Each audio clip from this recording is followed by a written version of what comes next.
Welcome to the Blueprint Podcast, where we throw out the old blueprint so you can become who you were always meant to be. I'm your host, Jason Smith, and if you haven't already, make sure you click the subscribe button and share this podcast on social media and tag me in it at JBertFit. Today's guest is the incredible Cathy Heller, a renowned teacher, best-selling author, and host of one of the top spiritual podcasts, Abundant Ever After, with over 45 million downloads. Cathy is a master of the law of reception and a thought leader on the universal principles of manifestation. Her work empowers people to unlock their highest potential, break free from self-doubt, and create a life of abundance, joy, and purpose. Get ready for an inspiring conversation filled with wisdom, practical tools, and powerful insights that just might change the way you see your future. Cathy Heller, welcome to the Blueprint Podcast. It's really nice to be with you. I just got to spend a few minutes just really taking in your courage and your story. And I can see why people really love you instantly, because you're just a really kind,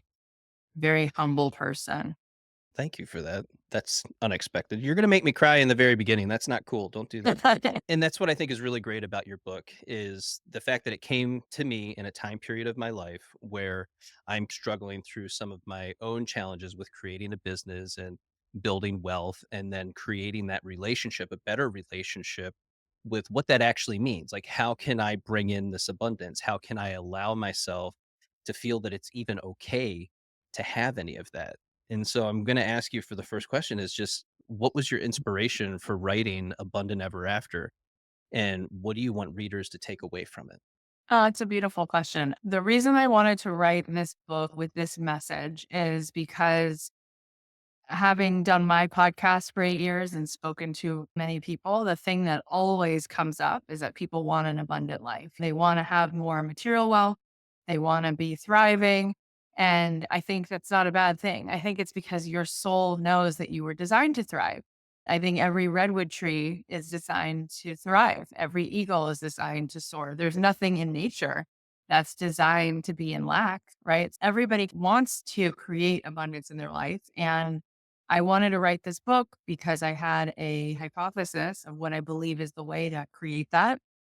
And when you said the second question, which is what do you want people to walk away with? It's really what I think is like the foolproof way to creating the most magnificent life. And we'll get into that, I'm sure, in detail. And I'm happy to go into that now, but I could give you the whole sort of how do I think that we create abundance? I'm happy to dive in.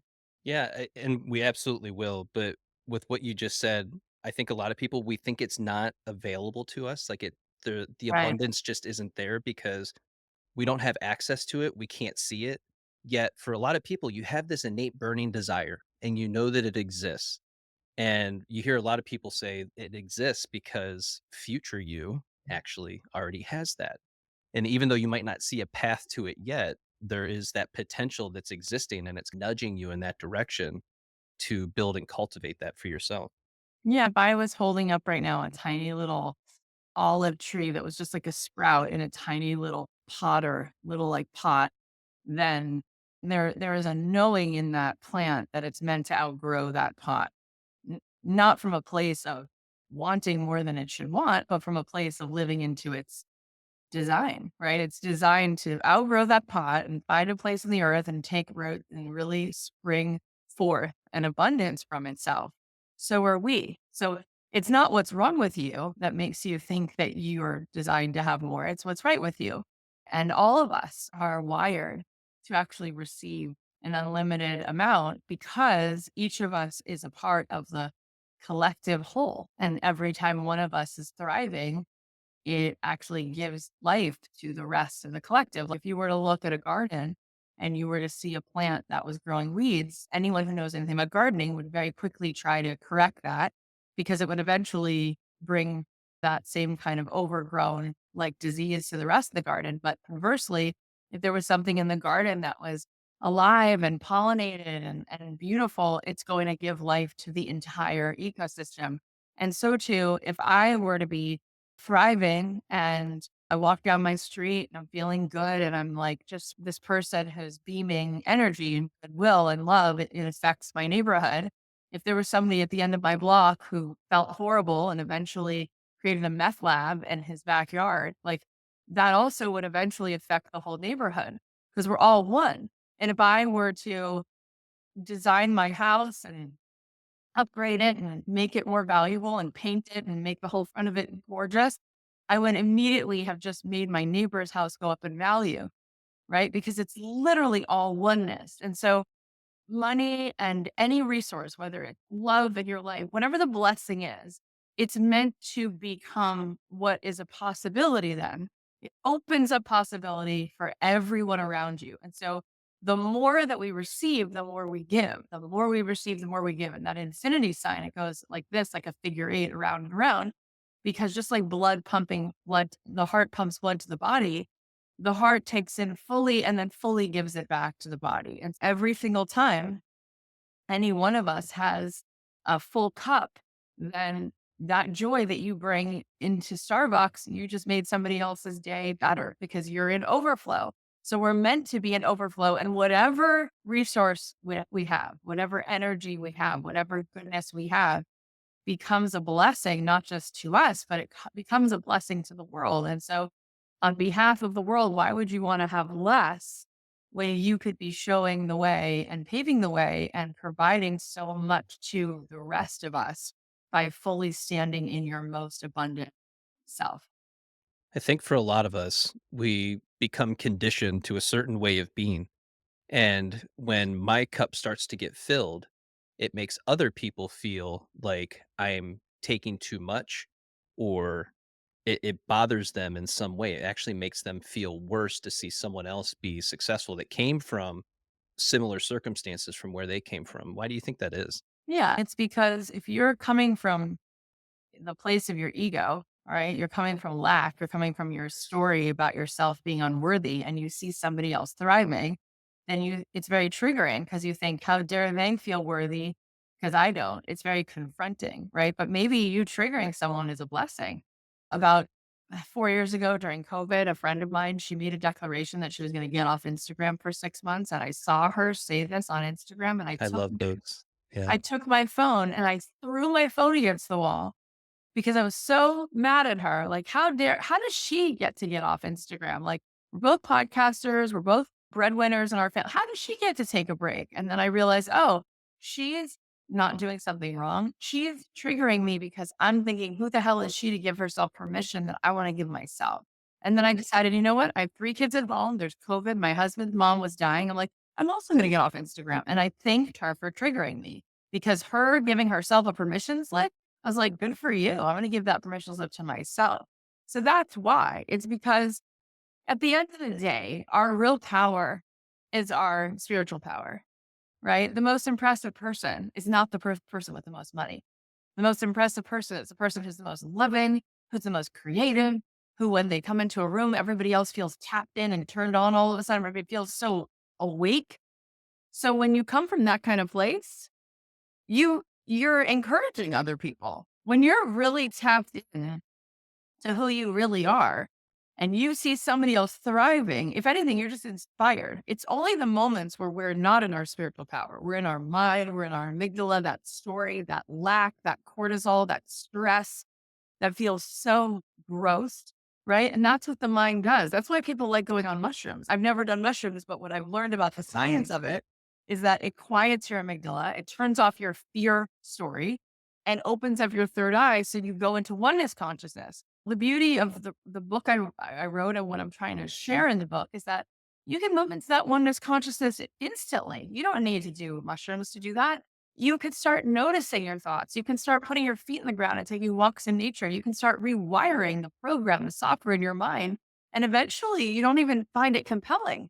Eventually, you override that unconscious fear drift and you move into something that's so much more sound of mind, that's so much more beautiful. And that's when you start to manifest the most amazing synchronicities because you're such a net positive, energetic vibration at that point that everything good wants to be around you. And it's not just that, you get to that place where you're no longer looking for permission from others to be Yeah. more of who you are. I love that you just said that. Yeah, we took the kids to see the Wicked movie. Everyone's Mhm. watching now.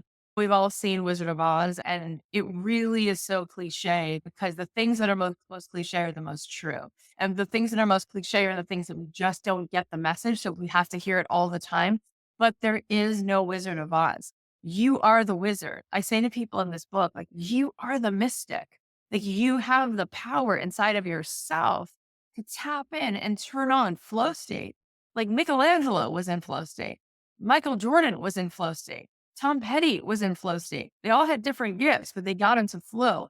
We can measure when a person is in flow. Their brain goes into gamma. Their brain speeds up. When you're in lack and fear, your brain slows down. You're like molasses. You can't get anything accomplished. When you're in creative flow, you're not overthinking it. You're just, something is just moving you to the next idea, the next idea, the next. That's really the most abundance you have. And the truth is, every $1 billion ever created came from flow state. It came from creative, that wizard inside of yourself. And so to not harness our genius that we actually have that we can tap into and just sit our whole lives inside of the mind where there are no answers. They now know that wisdom is not in the mind, it's in the heart. Einstein said that the mind, if anything, it should be used as an antenna to pick up a frequency that doesn't come from the mind, it comes from the infinite field. And we recently at Columbia just did a bunch of fMRIs on these monks' brains. And we saw that a monk who's been meditating for thousands and thousands of hours, there was zero brain activity because the wisdom of the monk doesn't come from the mind, it comes from the heart. So we saw that their prefrontal cortex, the front of the head, was this prefrontal cortex because of their meditation, which quieted the mind. So there was nothing. And this prefrontal cortex, which is where your third eye is, allowed them to have insight, which comes from within. So their capacity to light up compassion and wisdom and love was like endless. And there were no answers in the brain. The brain is actually not there to give you insight. It's there to protect you. So all it's going to do is tell you all the worst case scenarios, why you're not enough, because it doesn't want you to be vulnerable, because it doesn't want you to get hurt. It's this old program.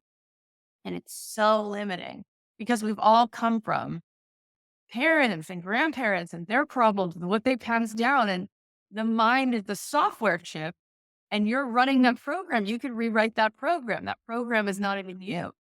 You're so much more than that story. That story is so fake. Can you share a pivotal moment in your own journey toward abundance and how it shaped your approach to manifestation and self growth? Mm. I'm primarily thinking about your music career. Oh my gosh, there's been just so many of these. You and I have had a similar journey where we just keep pivoting and finding the next thing that's interesting. And by the way, I actually think that's how we're designed. There's no straight lines in nature, right? It's always moving. And I think that it's fun when you just keep letting yourself try new things. I had a music career. When I first moved to Los Angeles, I wanted to be a recording artist. I got a record deal at Interscope. I was sitting next to Lady Gaga. She was recording paparazzi. And I was just like, wow, this woman is amazing.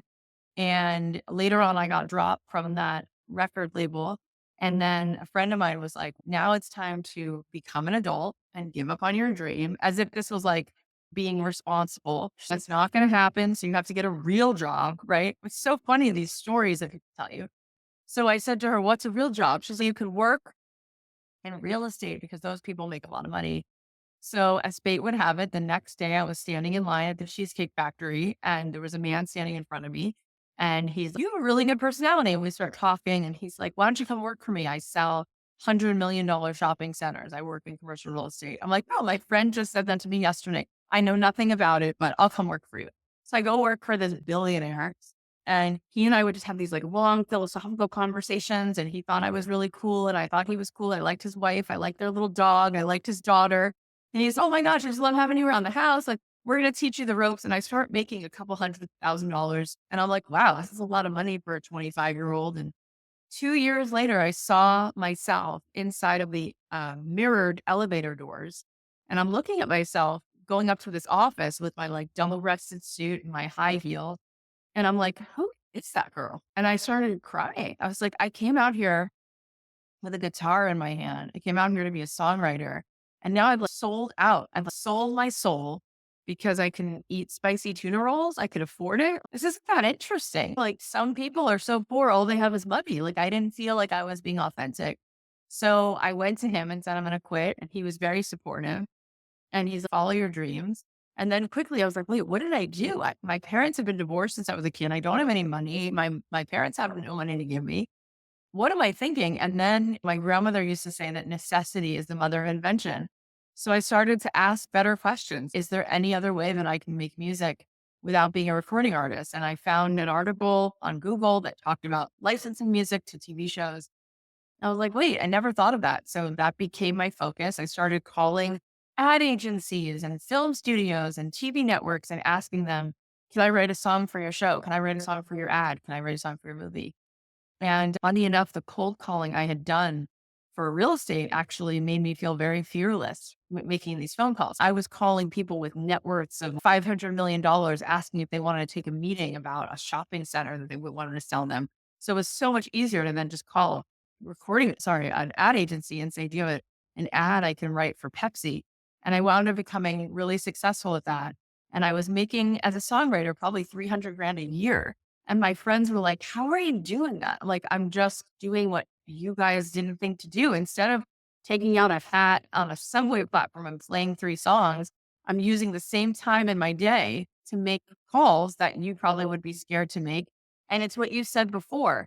The only reason I could make that phone call was I dropped the story of I'm not enough and I'm going to make a fool of myself. I was like, I don't care what they think. This is my life. Why am I going to let fear stand in the way of my future? And so I would fly out to Leo Burnett in Chicago. I would fly out to New York City. I would fly out to wherever it was to meet with ad agencies, even Minnesota, because there's a bunch of ad agencies there.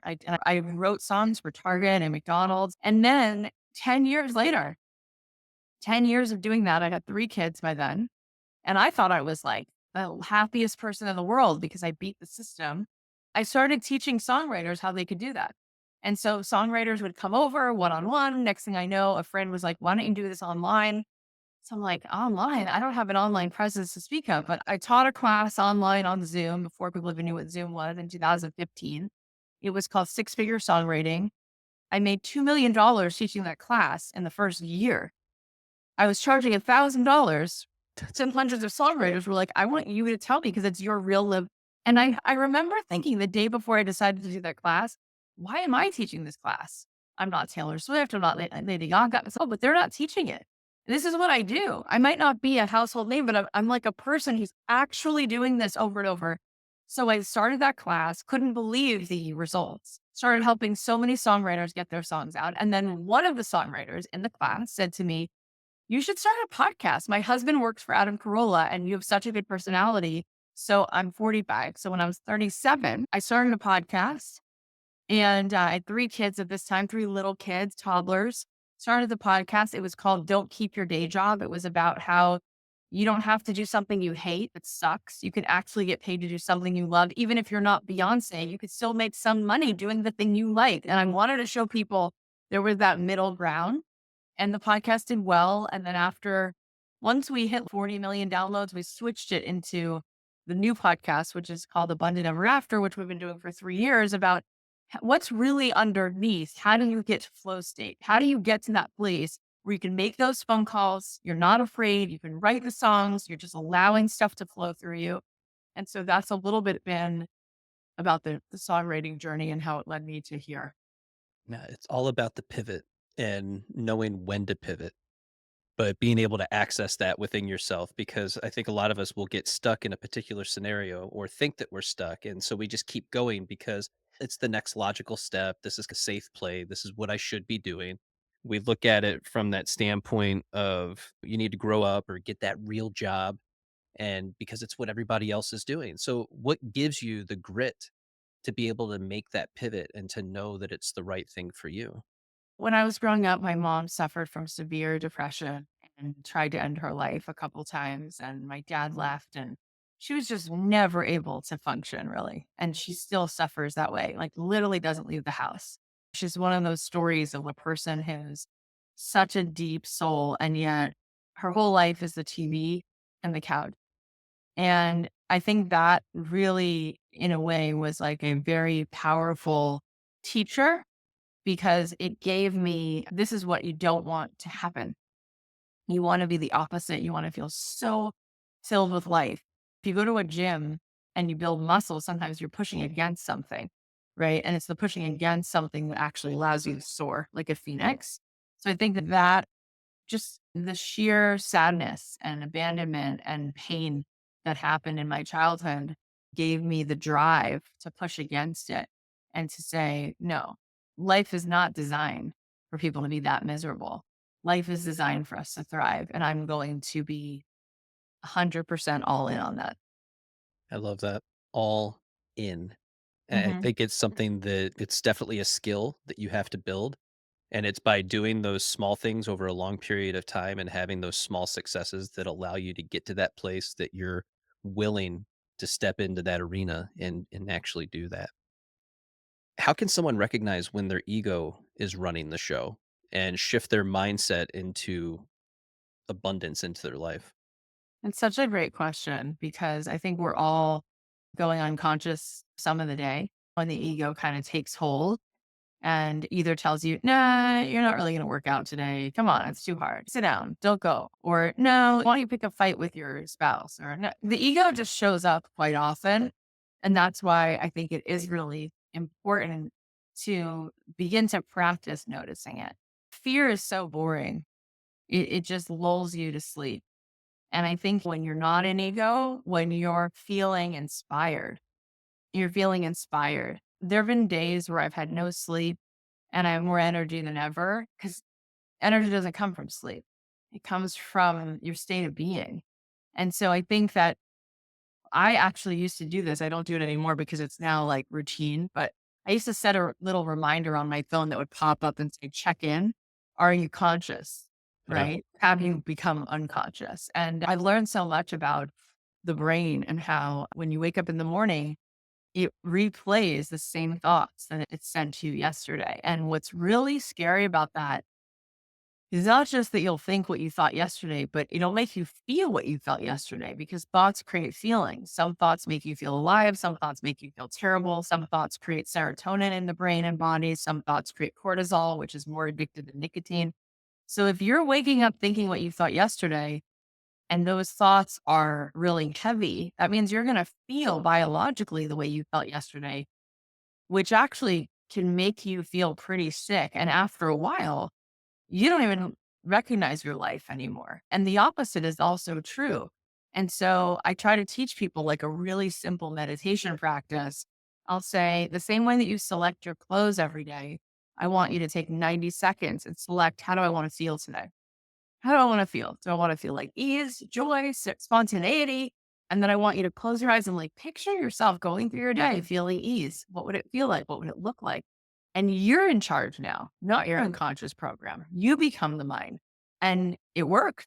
It really starts to work. If you listen to Wayne Dyer or Tony Robbins or Deepak Chopra, every person who's ever tried to help any of us to the path of self development, it's about changing your energy. You change your energy, you change your life. You change your story, you change your life. It's all the same.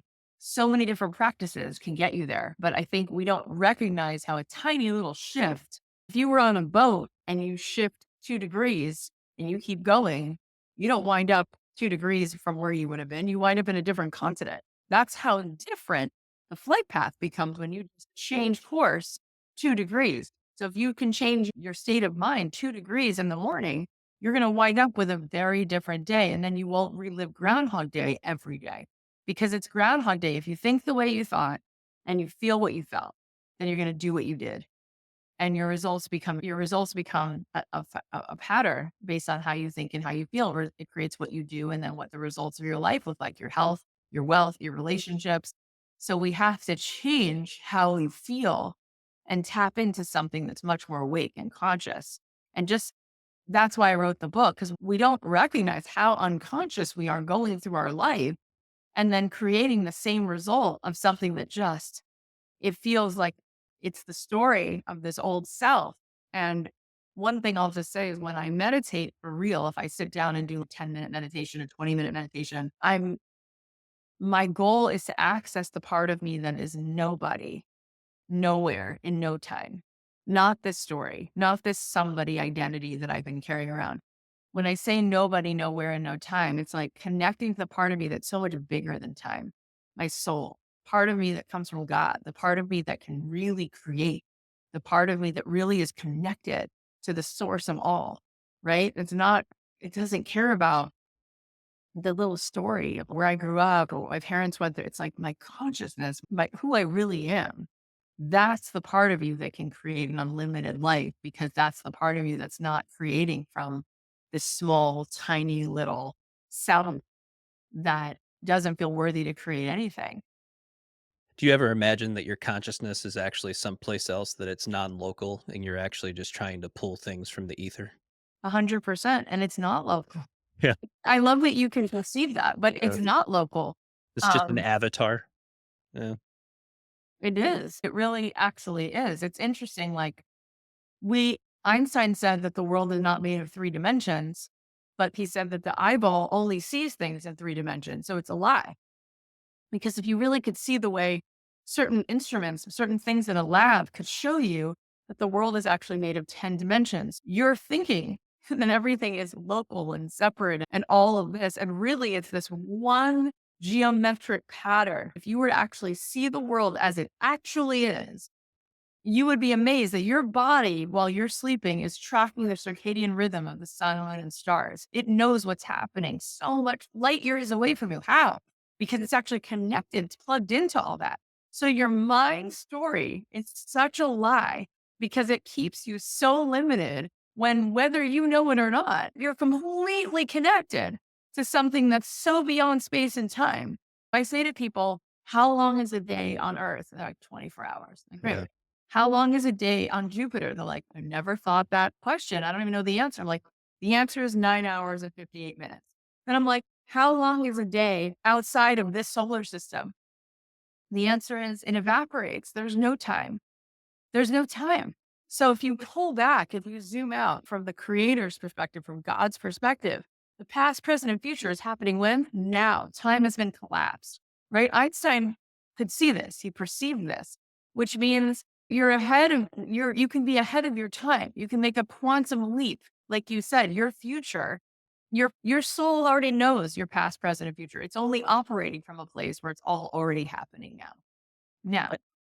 I do wanna highlight a tool that you gave just a few minutes ago, and I think it's really important for people to hone in on the power of a self check-in, and the fact that you can set an alarm, but not only can you set an alarm, you can actually name your alarms for different things. And so for me, in a time period in my life where I was going through some difficulty, my alarm was "You are loved," and it was just a constant reminder that love is always out there, but you have to be that love in order to receive that love back in return. Otherwise, you're putting up this imaginary barrier and you become the perpetrator of your own pain in that process because we're not allowing ourselves to receive what's actually out there because you're not even perceiving it. You don't recognize it when it's in front of you because Right. you can't.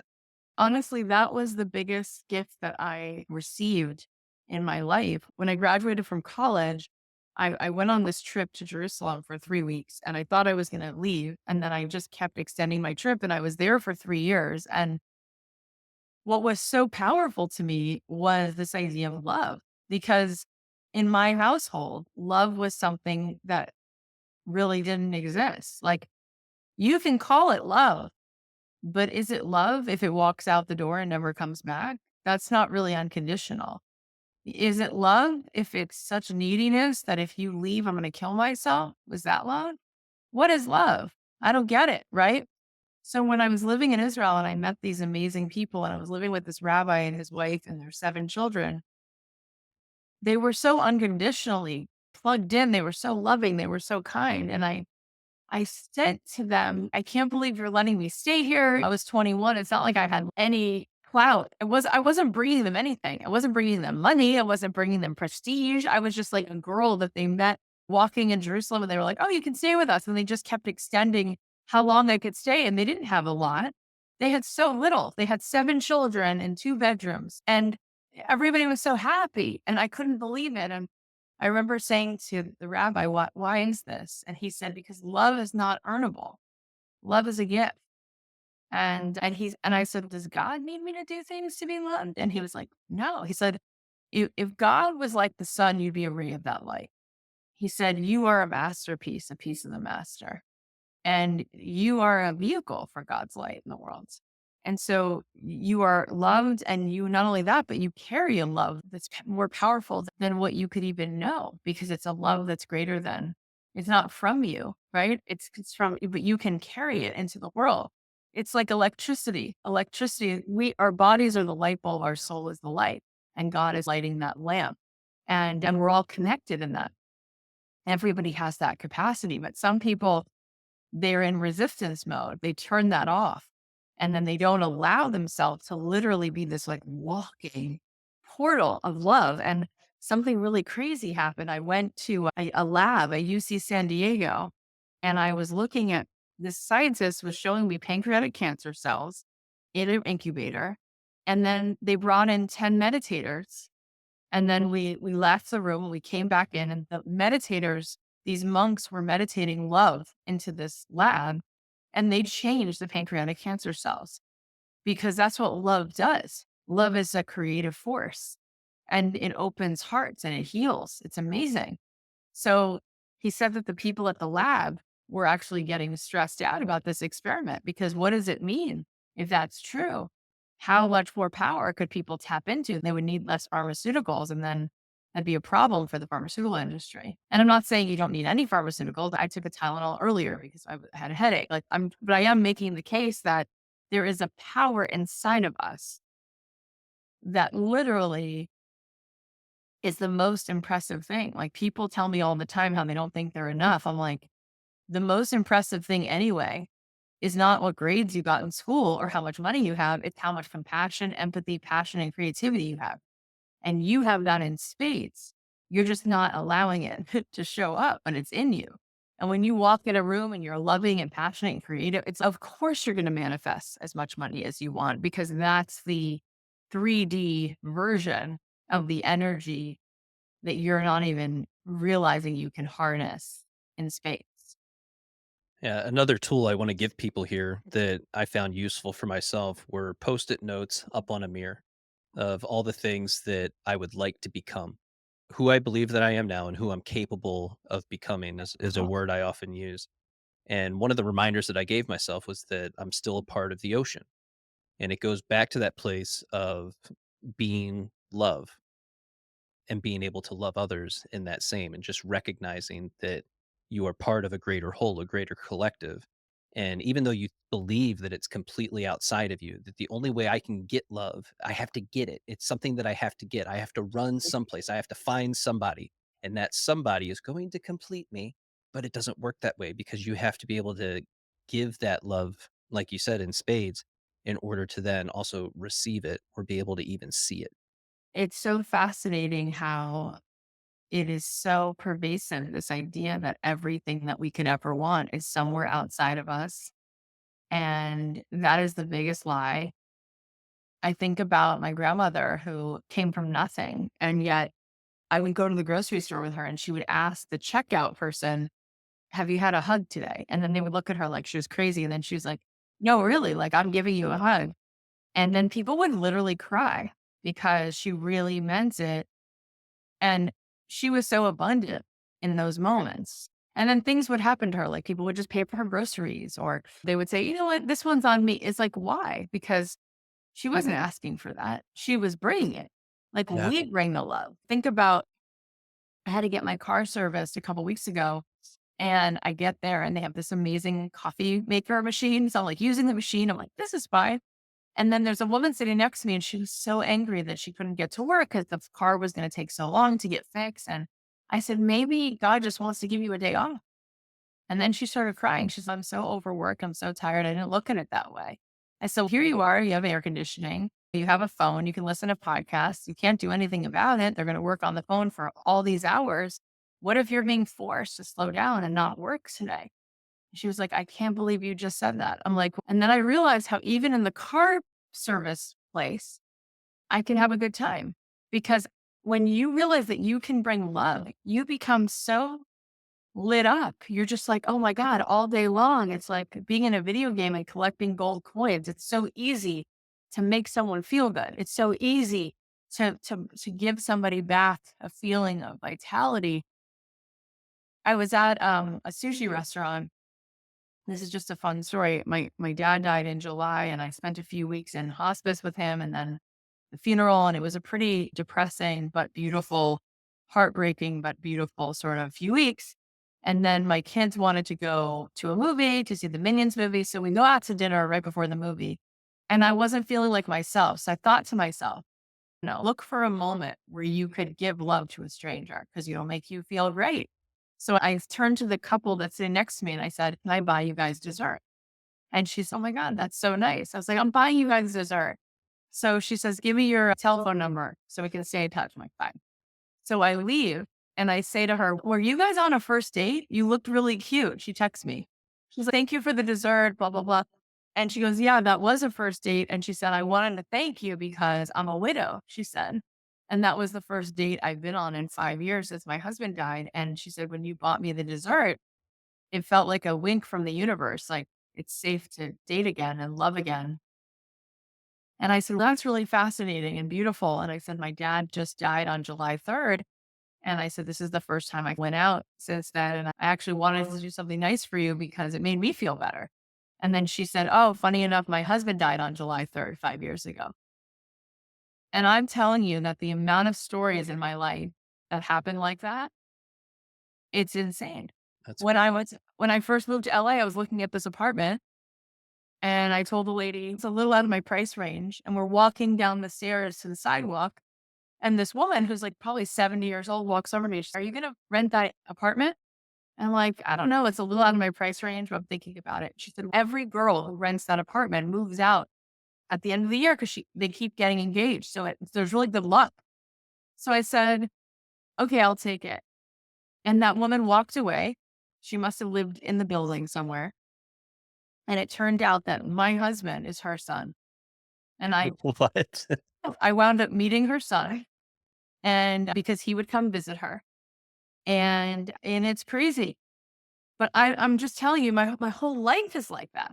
And what I'm saying is when you don't wait for something outside of you, but you realize there is synchronicity in every day. If you woke up every day and said, I know there's going to be so much synchronicity today, I guarantee you're going to find it. And then you're going to be like, oh my God, is my life the Truman Show? Is this real? And it is for real. And that's the funnest game to play. Is there is so much magic every day, and I can't wait to see it because I know it's here. When you have that outlook, you become a blessing to the world. And I'm telling you, you'll be just like drowning in blessings. You won't believe it. Be everywhere. So right now, there's people listening to this going, yeah, she's tapped in, tuned in, turned on. That's great. Must be nice. What do you tell that person?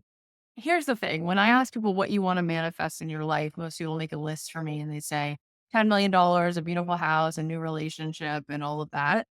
And I'm like, great. I actually think you should have all that. I actually think we're meant to have both material and spiritual wealth. And then I say, but I believe that you have way bigger dreams than that. I actually don't think you came to the world for a pile of things. I don't. I think you want a mystical experience every day. I think you want to feel creative and connected and significant. That's what you want. And every time they always say that's true. So if somebody says to me, you're tapped in and turned on, but it doesn't work for me, my real question is usually I say, listen, you just told me the things that you want. Why do you think you want those things? Why do you want the Range Rover? Why do you want the $10 million? And when you get down to it, the reason they want it every time is because of how they believe it will make them feel. So I'm like, so you're telling me, you're looking at me like, yeah, she's tapped in, but I want all this stuff and I can't find it. And then I help them see that what they really want is how they think it'll make them feel. They want the peace that the money will bring.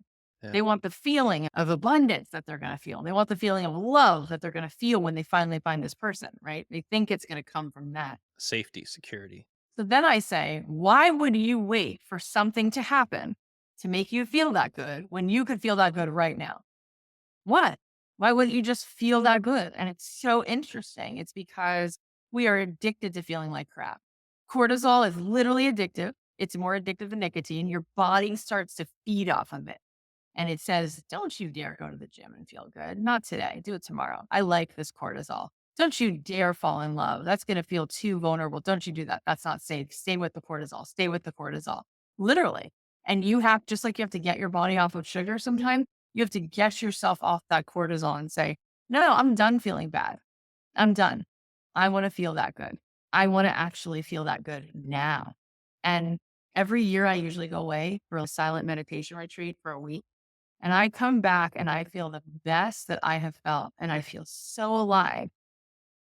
And it doesn't come from piles of money. It comes from tapping into the quantum. It comes from feeling that part of me that you were talking about before that's not local. That's what it comes from. And why would you deny yourself finding that part of you when you could literally let yourself feel that good? And what might change in your life when you feel that good and your vibration becomes such a blessing to yourself and to other people? Why would you say no to that? I was at a retreat I was leading once, and this woman raised her hand and she said, what if I want to feel like 50% happier? And I said, why wouldn't you want 100%? 100, yeah. And she said, that's probably not possible. And I'm like, with your physical health, would you settle for feeling like garbage 80% of the time? No, you'd run to a doctor. You'd be like, 80% of the day, I have a headache and I feel nauseous. That doesn't fly. Nobody would think that was okay because we have a standard which says you shouldn't feel a runny nose and you shouldn't feel a headache. And if you do feel it, you should get over it in 3 days or else you need to call a doctor. We don't tolerate feeling bad physically. We all of a sudden know something's wrong.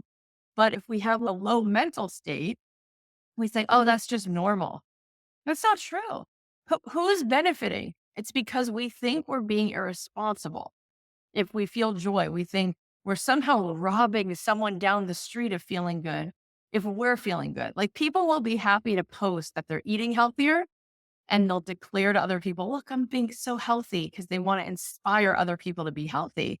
But they wouldn't say, I'm so happy. I'm so in love with life. They would feel crazy because they think other people will say, who is she to be that happy? I'm Right. not. As if you're taking their happiness by you being happy with your life. It's madness. It's got to stop. What about the opposite? What about you saying, I'm so happy. I'm so connected to the equanimity. Even though there's pain in my life, I'm finding purpose in it. And I'm doing this and I'm feeling that. It's like, why, why not decide that can inspire someone that they can have that too? Yeah, I think a lot of people dismiss what it took for that individual person to get to where they are now. They completely dismiss everything that happened prior to that Mm. because all they can see is what's on social media. And so they just make this assumption about someone else's life and say, must be nice. I can't have that though. Yeah. And just to be clear, I was on a show yesterday and they said to me, do you think that there's a greater feeling than happiness? And I said, yeah, I think happiness is not really even it. I think it's about equanimity. I really think there's a deeper place. There's something greater than happy. It's a feeling of being okay with all that is. Yeah. Because life is lifey. Like life has like turns and twists and there's pain. The pain is inevitable, but the suffering is optional. And in life, when you can, like my mindfulness teacher used to say, every morning have a glass of tea and invite all parts of you to the table. The parts of you that self-sabotage, the parts of you that are brilliant, parts of you that are fearless, the parts of you that are broken, and just welcome it all. Right. And then what happens is that actually does feel deeper than joy because you come to terms with, oh my gosh, like it's the way we're all going to feel when we're 85. When you get to 85, you start to find peace with yourself. You become authentic. You look at your blessings. You're grateful for every day. And I think it's that state of being. It's not flippant, superficial happiness. It's a deep being at peace with everything that is, right? You make peace with your flaws, which allows you to give other people permission to not be perfect. I think that state of deep peace is really what we're looking for. Throughout this entire podcast, we've danced around the law of reception, but can you explain it and what it means for someone and how they can expand their capacity to receive the good that's already available to them? Yeah. First of all, you did such a good job with this conversation because I feel like if you've been listening up until now, anyone who's listening, it's a really good preamble to what I'm about to say. When I was living in Jerusalem, the law of attraction became really popular in the States.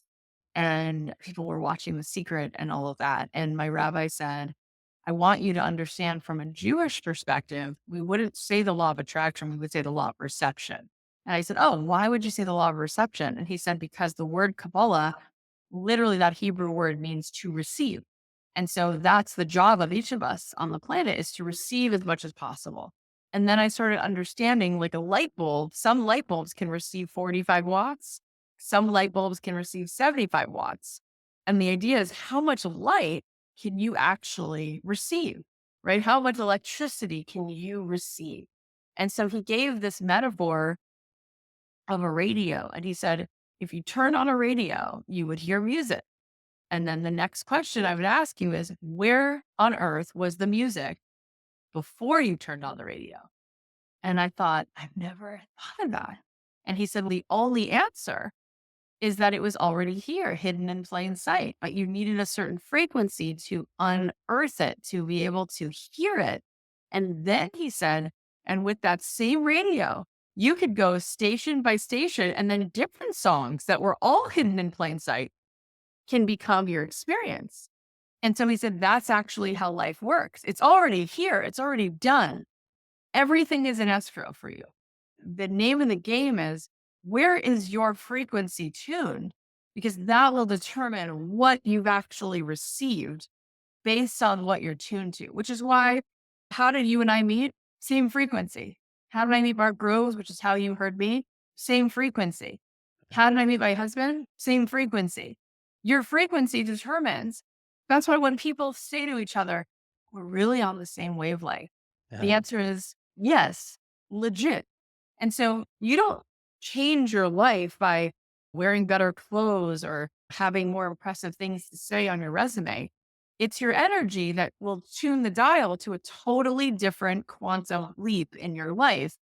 You could have two sisters who grew up in the same house, and one has one energy and one has another, and they'll live totally different lives, right? Not based on their last name, not based on who their parents were, but based upon the energy they bring into a space, right?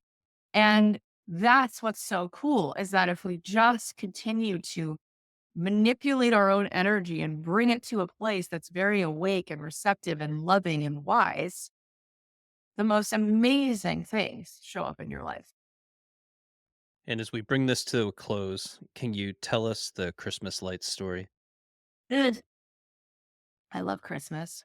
I love Yeah. Well, I was gonna Christmas. say you could actually take the rooster story and the Christmas lights story and make them into a children's book, a little parable. We should. We Yeah. should because they're both so beautiful. Thank you. That's such a nice thing to say. So sweet. I've just always loved Christmas lights, but during COVID, my kids, like a lot of kids, just they missed a lot of things. They couldn't go to school. They were on Zoom. They were miserable. And so I said to my husband, this year for Christmas, we're going to be insane. We're going to literally have the best Christmas lights show in the world. And so I went to Home Depot, bought every box of lights, plus the blow up Santa, plus the Buddy the Elf, plus the reindeer, everything. My husband's, oh my God, she's actually lost her mind. It's crazy.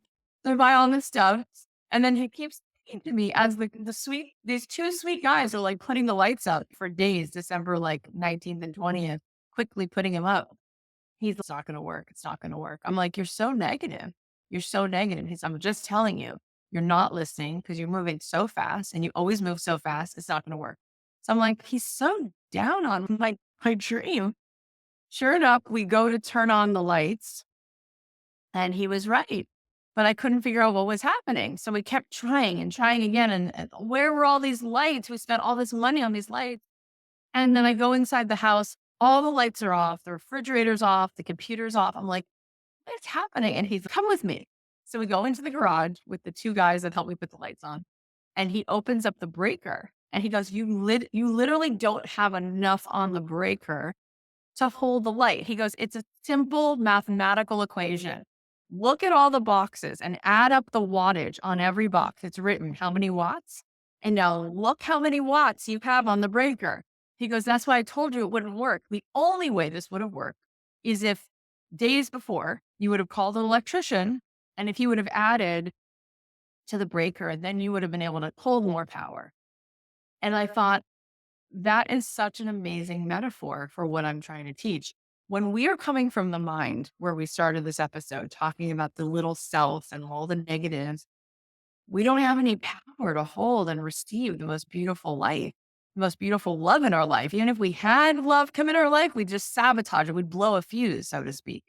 Matthew Perry was talking about in his memoir, like he had all these beautiful women in his life and he just didn't feel good enough about himself. And so he would just sabotage his relationships. He didn't have the circuitry to hold that kind of love because he didn't feel it for himself. So he talks about Julie Roberts, he let her get away. He can't believe it. And that is a story that everybody can relate to. So when we open up that light bulb inside ourselves and we feel the oneness, the wholeness, we make peace with all of our flaws, all of that, we open up the circuitry that we can receive so much more. Cathy, thank you for such an amazing conversation. You're the sweetest. I love talking to you. I knew from the second that you came on, I was like, oh my God, he's such a kind soul and you're going to do such amazing things in your life. Thank you. Tell everybody how they can reach you and how they can work with you. They can. First of all, you can listen to my podcast, Abundant Ever After. You can buy the book. Should. Yes, you should. You should buy the book, Abundant Ever After. We're going to do a 21-day manifestation of your most abundant year challenge that starts January 1st. You can find out all the information if you go to cathyheller.com/book, or you can come to Instagram and there's always information there at cathy.heller. But I really appreciate just the intention and the way that you care about other people, because I can feel the way you care about me. I can feel the way you care about your listeners, and it's very rare and it's very special, and I don't take it for granted. Cathy, thank you so much. My pleasure.